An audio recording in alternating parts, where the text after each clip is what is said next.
Ты светишься от счастья. Ты должна быть со мной несчастна. Вот, например, яйца у всех могут быть разные. У кого-то маленькие яйца. Как бы женщина женщину поймет. Ты сейчас пошутишь на эту тему. Конечно, пошучу. Вы вообще для чего собрались? Для настроения. Я вот прям чувствовала, что здесь многовато будет теста, но я старалась. Слушай, ну это практически бриош. Я тебе гример, и оператор, и режиссер, И абьюзер. и абьюзер.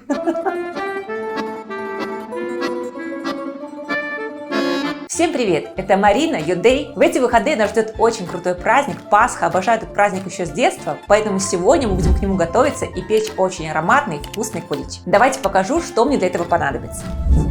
Яйца, ванилин, сметана, мука, дрожжи, соль, сахар, апельсин, изюм и вишня и масло. А молоко? И молоко. Давайте готовить. Прежде чем начать замес теста, нужно подготовить опару. Что для этого нужно? У меня есть молоко, я его немножечко подогрела, поэтому оно теплое. Здесь у меня примерно 300 мл. И на 300 мл молока нам нужно примерно 50 грамм дрожжей. В этот раз у меня обычные вот такие вот дрожжи. Иногда я беру сухие, тогда их нужно добавить просто в муку. А сейчас вот я решила вот такие живые дрожжи взять. И добавляем 2 ложки сахара. Тогда процесс брожения дрожжей будет идти активнее. Все это пытаемся хорошенечко размешать. Ну, насколько это возможно. В эту смесь сразу же можно добавить несколько ложек муки, не принципиально сколько, ну буквально 2-3 столовые ложки. Марин, ты как мышь там ковыряешься? Я подготовилась, купила 2 килограмма, думаю, авось не хватит. Господа, очень крутая мука, кстати. Когда-то, когда я пекла хлеб, Женька уже однажды пошутил, что у меня был бизнес хлебный. Так вот, я очень много брендов разной муки проверила, и вот пришла к тому, что Господар самое лучшее. У меня получался идеальный хлеб. Он всегда был такой пористый, мягкий, тесто эластичное. Поэтому, если у вас есть сомнения по поводу вашей муки, или если у вас иногда что-то не получается, какие-то булочки, не знаю, пироги, обязательно попробуйте, вы точно не разочаруетесь. Кстати, булки я пекла для бургеров совсем недавно. Женька, покажи. Идеальные булочки получились. Просто песня. Много муки добавлять не нужно, буквально 2-3 ложки. Не нужно стараться, чтобы комки мучные полностью растворились, они обязательно растворятся в процессе брожения. Просто вот слегка перемешали, полотенчиком накрыли и 20-30 минут ждем. Вообще я очень люблю Пасху, мне так нравится этот праздник еще из детства, когда еще была бабушка, мы пекли разные куличи, пироги, делали это в обычной печке такой вот, знаете, русской этой печи. Мы делали их с разными начинками, с маком, с корицей, с творогом, все они были разной формы, а поскольку тогда вообще в принципе не было очень много там разных сладостей, вкусностей, а тут, когда готовишь, еще делаешь много, ароматы стоят. Я обожаю Пасху, поэтому обязательно пеките куличи, это такой процесс, который объединяет всю семью, это прям очень здорово. Мужики, поняли? По куличу, чтоб каждый спек. Да, порадовал все свое семейство. 20 минут прошло, я тут открывала, смотрела, что у нас происходит, давайте покажу. Есть у меня ощущение, что я взяла слишком много дрожжей, но я это делаю по рецепту готовому, мне он показался вполне себе хорошим. Я вообще вам хочу сказать, что совсем не важно, сколько дрожжей вы берете. Даже если вы возьмете меньше дрожжей, вот в 3 раза меньше, чем я взяла, просто нужно немножечко больше времени для того, чтобы этот процесс брожения пошел. Но если у вас есть там 2 дня, вы можете посидеть, попереворачивать это тесто, и обязательно выйдет пирог. Поэтому чем выше температура в помещении, чем выше температура всех ингредиентов, которые мы берем, тем быстрее будет процесс брожения. Ну, естественно, чем больше дрожжей мы взяли. Чем все холоднее, чем холоднее на кухне, чем меньше дрожжей, тем больше времени нам нужно для того, чтобы приготовить кулич. Марин, я уже ничего не понимаю, что ты говоришь. Ну, это профессионалы поймут, я как бы разговариваю. Мы профессионалов снимаем, да? Ты учишь профессионалов печь булки. Мне кажется, что женщины вообще очень быстро воспринимают информацию. Как-то быстрее, чем мужчины. Как бы женщина женщину поймет. Понимаешь? Нет.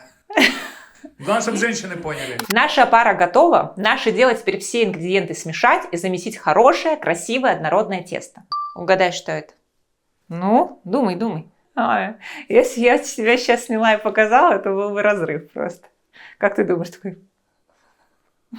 Короче, с помощью этой штуки можно делить желтки от белков. Не то, чтобы это вручную сложно сделать, но раз такая штука есть, то почему бы ею не воспользоваться?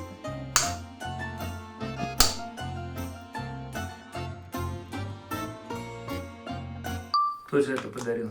Мама твоя. Мама, привет! Не работает твой прибор. Это величайшее изобретение. Величайшее изобретение Wildberries. Все, 5 желтков отсоединили, сюда нужно добавить сахар, примерно 200-250 грамм. И перемешиваем наши красивые яркие желтки с сахаром. Я боюсь, что я взяла какую-то маленькую миску, так уж пышно все поднимается. Добавляем сюда яичную смесь. Можно добавить немножечко ванилина или ванильного сахара для аромата, будет хорошо. Добавляем примерно 200 грамм сметаны. Я взяла 20% сметану, мне кажется, она оптимальная по жирности для того, чтобы что-то выпекать. Но я попробую перемешать эту пену воздушную. Как-то уж слишком активно работают дрожжи. Я вот прям, честно говоря, в шоке. Теперь вносим остальные ингредиенты, немножечко соли, просто потому что я ее немножечко забыла. Масло растопленное сливочное, у меня здесь 100 грамм. В самую последнюю очередь вносим муку. На это количество ингредиентов нам понадобится примерно 700-800 грамм муки. У всех мука разная, содержание белка в ней разное, поэтому просто ориентируйтесь на свои ощущения. Тесто не должно быть очень тугим. Мне кажется, миска маловато, Марин. Но я взяла самую красивую миску, которая у меня была. Самую красивую маловатую миску. Ну да, но я как-то не подумала, что прям вот так вот все будет. Может, кастрюлю какую возьму большую. Марина, у нас было хоть одно видео, где ты прям подумала вот. Вот села и подумала, какая нужна миска, какая нужна ложка. Все-таки тестомес мне бы не помешал. Может, у тебя есть богатый спонсор? Пусть подарит тебе. Может, среди вас есть богатый спонсор, который готов мне подарить тестомес? Я не откажусь. Я буду каждую передачу упоминать. Кто мне подарил этот тестомес? Сергей, скажешь спасибо за тестомес. Подбородок свой прибери. Сергей бы мне так никогда не сказал. Какой Сергей? Я думаю, что нужно уже подключать ручки.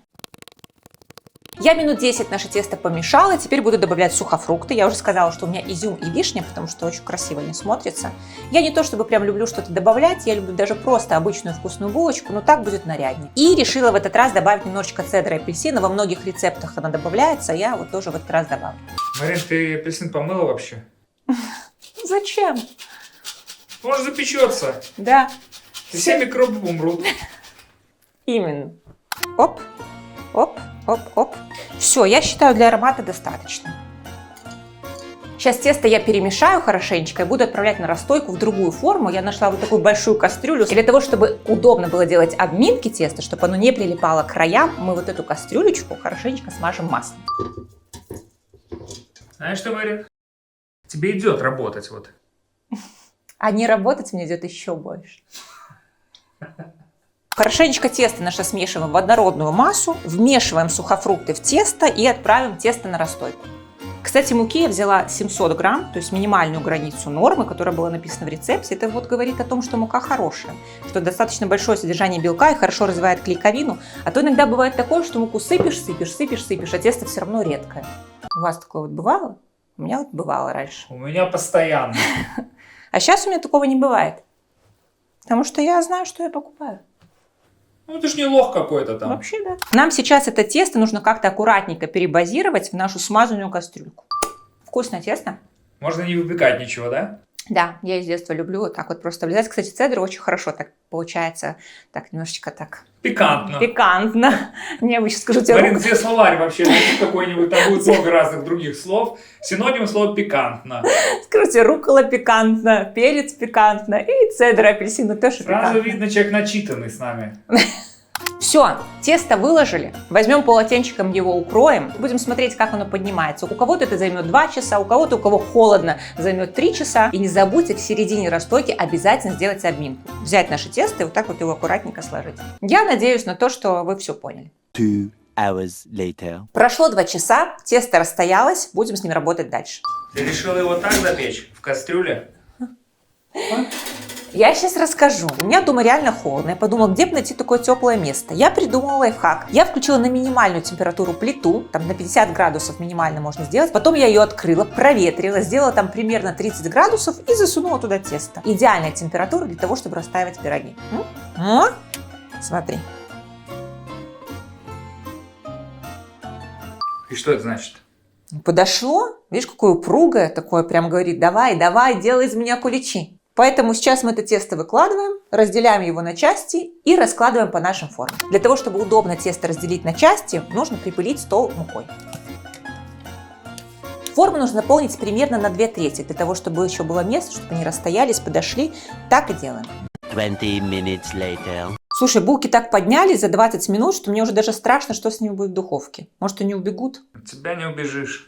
Короче, ставим их в духовку при температуре 180-190 градусов примерно на полчаса. И вот как только корочка станет темной, значит они готовы. Ну, с Богом. Волнительно. Ёлки-палки, вот это булки, Марина. Тяжеловатенько. Хуже было бы, если бы они не подошли. Все подошло, все росло, я просто не успевала вот за этим всем следить. Идеальное тесто. Потому что что? Идеальная мука. Да. Ну что, для того, чтобы наши куличи не были скучными, сейчас мы сделаем меренгу и красиво украсим наши куличи. Будем делать итальянскую меренгу с горячим сиропом. Итак, готовим сахарный сироп. Берем примерно 60 мл воды и 200 грамм сахара. Соединяем, в сотейнике нагреваем до крупных пузырей. И пока готовится наш сироп, мы будем взбивать белки. У меня здесь 4 белка и нужна щепотка соли. Ну и, конечно же, блендер. И все взбиваем до белой пышной массы. Когда сироп закипел и появились крупные пузыри, мы берем наш сотейник и медленной струйкой вводим наши белки и одновременно взбиваем миксером.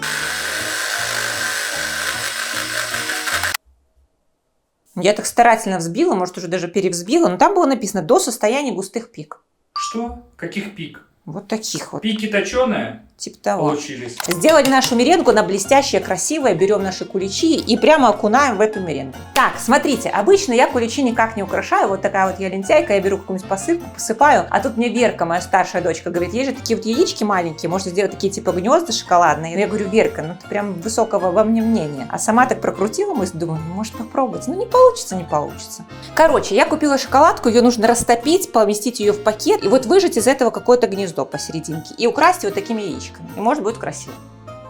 Какие гнезда наша кукушка свила? Но я старалась. Целый день я их вила и наконец-то свила. Может быть, конечно, они не очень аккуратные, не очень профессиональные, но я уверена, что они очень вкусные. Вот она теплая и как бы резать не очень правильно. Но хочется же проверить. Классная. Очень мягкая. Она у меня просто не остыла. Даже более скажу того, она горячая. Нужно ждать, пока она остынет, тогда она классно разрежется, но по вкусу прям круто. Слушай, ну это практически бриош. Вот такая вот пористая булочка, она очень мягкая. Она не такая плотная, как обычно мы готовим, и мне это очень нравится. Ну как тебе? Не, ну вкусно. Ну вкусно. Нужно немножко подождать, она остынет, и можно будет аккуратненько порезать. Можно, конечно, чуть-чуть увеличить количество муки, и она будет чуть более плотная. Все зависит от того, как вам нравится. Мне нравится, когда она вот такая мягкая. Не, это вкусно. Угу. Апельсиновая цедра чувствуется. Ну, класс, Марин. Булки твои, как всегда, волшебные. Ну что, дорогие мои, те, кто не отметил еще Пасху, я поздравляю с наступающей Пасхой. Здоровья вам, благополучия, всего самого прекрасного. Я надеюсь, как всегда, вам было полезно, интересно, отличных вам выходных, здорово провести праздники. Это была я, это были мои булочки. Всем хороших выходных. Пока!